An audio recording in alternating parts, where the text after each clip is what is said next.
Eu dimineața am auzit de la un client că ar fi fost violată o fată la ora 4, mai mult nu știu să vă spun. S-a mai întâmplat în zona asta de cazuri? N-am auzit. Doar că seara, pe la 11-12, au mai fost bătuți câțiva clienți de-a mei, dar altceva nu știu.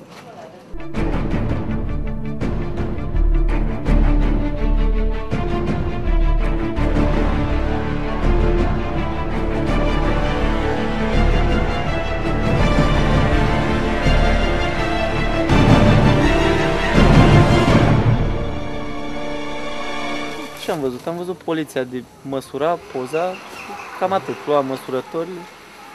Și ați auzit ce s-a întâmplat? Păi am auzit că o doamnă a fost, o domnișoară, a fost violată aici. În rest? S-a mai întâmplat în zonă de astea? Nu. Le teamă oamenilor să meargă pe aici, prin zonă noaptea? Momentan nu, am văzut multe patrule și nu, dar acum nu știu cum.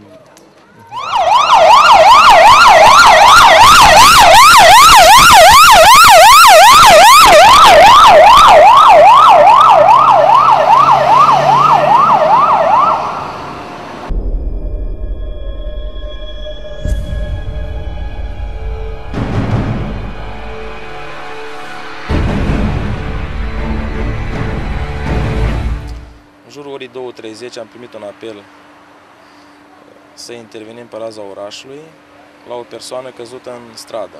Ajuns și acolo am găsit o tânără de aproximativ 20 ceva de ani, cu un traumatism craniofacial, cu edem facial masiv, fiind și dezbrăcată de la brâu în jos.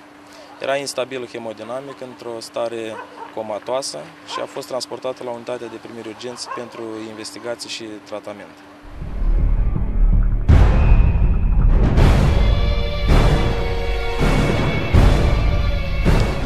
După cum ați aflat, în cursul nopții am înregistrat pe raza municipiului Focșani o infracțiune de vătămare corporală urmată de viol.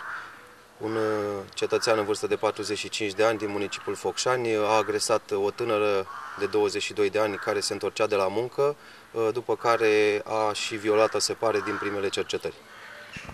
Din primele verificări efectuate de colegii noștri, se pare că suspectul este recidivist, are la activ mai multe condamnări.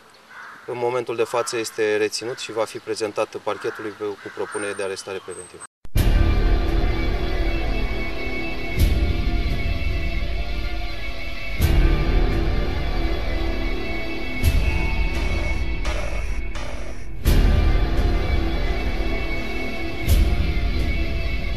Persoana Pantelimon Raj a executat în penitenciarul Focșani o pedeapsă de 12 ani pentru tâlhărie, începând cu anul 2002 și a fost liberat condiționat la sfârșitul lunii noiembrie 2011, urmând ca să-și reia locul în societate.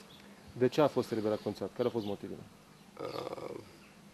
Pe timpul executării pedepsei a avut o comportare corespunzătoare, a desfășurat activități socioeducative, a urmat cursuri de școlarizare, fapt ce a determinat obținerea unui număr de 5 recompense, iar Comisia de Eliberări Condiționate, la a doua discuție, a hotărât să propună instanței eliberarea lui condiționată. În afară de acea condamnare, am mai avut și altele înainte? Da, am mai executat și alte mandate în perioada anterioară. Dacă mi-aduc bine aminte, ceva furturi și o tâlhărie.